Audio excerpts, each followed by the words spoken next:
খাঁটি ঘি খাচ্ছেন নাকি আজেবাজে জিনিস মেশানো আছে তাতে? কি করে বুঝবেন? ঘি নিয়ে এখন গোটা দেশে বিতর্ক চরমে।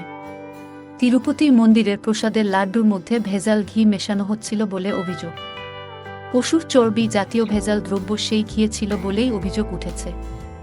এরকম পরিস্থিতিতে অনেকেই জানতে চাইছেন খাঁটি ঘি চেনার উপায়। প্রতিটি বাড়িতেই রান্নার জন্য ঘি ব্যবহার করা হয়।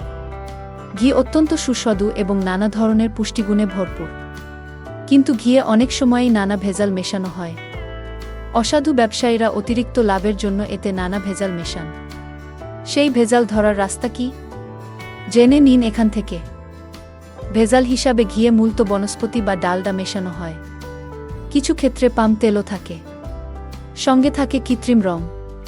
এমন রং ব্যবহার করা হয় যা আদৌ ভোজ্য নয়। ঘিয়ের মধ্যে দানা তৈরি করার জন্য নানা ধরনের রাসায়নিক দ্রব্য মেশানো হয়। এগুলো থেকে বাঁচার রাস্তা কি রইল এখানে? বেশ কয়েকটি সহজ পদ্ধতিতে আপনি বুঝতে পারবেন ঘিয়ের মধ্যে ভেজাল আছে কিনা।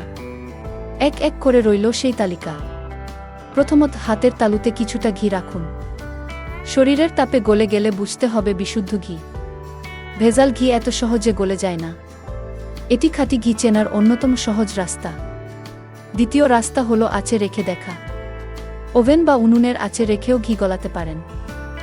যদি দেখেন ঘি গলতে সময় নিচ্ছে ও হলুদ রং হয়ে যাচ্ছে, তবে তা খাঁটি নয় মোটেও। এটি থেকে সহজেই পাম তেল মেশানো কিনা তা বোঝা যায়। তৃতীয় রাস্তাটি হলো গরম জলের মধ্যে ঘিয়ের বোতলটি বসিয়ে দিন। ভিতরের ঘি গলে যাবে। এরপরে এটি ফ্রিজে রেখে দিন।